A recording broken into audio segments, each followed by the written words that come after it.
ఉదయాన్నే రెగ్యులర్‌గా చేసుకునే దోస, ఇడ్లీలు తిని బోర్ కొడుతున్నాయా? అయితే ఒక్కసారి ఇలా బొంబాయి రవ్వతో ట్రై చేయండి. చాలా బావుంటాయి. ఫస్ట్ ఒక గిన్నెలోకి ఒక కప్పు బొంబాయి రవ్వ, అరకప్పు పెరుగు, అలాగే అరకప్పు నీళ్లు వేసుకొని మొత్తం స్పూన్‌తో బాగా కలిపేసుకోవాలి. ఇప్పుడు దానిపైన మూత పెట్టేసి అరగంట పాటు పక్కన పెట్టుకున్నామంటే రవ్వ మొత్తం బాగా నానిపోతుంది. ఇప్పుడు అందులో పావు స్పూన్ వంట సోడా వేసుకొని, అలాగే దానిపైన కొద్దిగా నిమ్మరసం పిండుకున్నామంటే వంట సోడా యాక్టివ్ అయిపోయి పిండి కొద్దిగా పొంగుతుందనమాట. ఇప్పుడు మొత్తాన్ని కలిపేసుకొని అందులోనే సన్నగా తురుముకున్న క్యారెట్, అలాగే సన్నగా కట్ చేసి పెట్టుకున్న ఉల్లిపాయలు, పచ్చిమిరపకాయలు, అలాగే సన్నగా కట్ చేసి పెట్టుకున్న కొత్తిమీర, కరివేపాకు, ఒక స్పూన్ సాల్ట్ కూడా వేసుకొని మొత్తం బాగా కలిపేసుకోవాలి. ఇప్పుడు స్టవ్ పైన తాలింపు ప్యాన్ పెట్టుకొని అందులో కొద్దిగా ఆవాలు, అలాగే కొద్దిగా జీలకర్ర వేసుకొని 2 చిటపటలాడిన తర్వాత ముందుగా కలిపి పెట్టుకున్న పిండిలో వేసుకొని మొత్తం స్పూన్‌తో ఒకసారి బాగా కలిపేసుకోవాలి.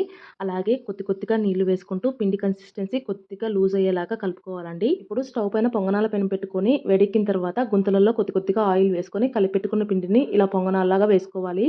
పొంగనాలు వేసుకున్న తర్వాత మంటని సిమ్‌లో పెట్టేసుకొని ఒకవైపు కాలిన తర్వాత నెమ్మదిగా రెండో వైపుకి తిప్పుకున్నామంటే పొంగనాలు రెడీ అయిపోతాయి. చూసారు కదండీ! పొంగనాలు ఎంత బాగా వచ్చాయో. టేస్ట్ కూడా చాలా బాగుంది. ట్రై చేయండి. వీడియో నచ్చినట్లయితే ప్లీజ్ సబ్స్క్రైబ్.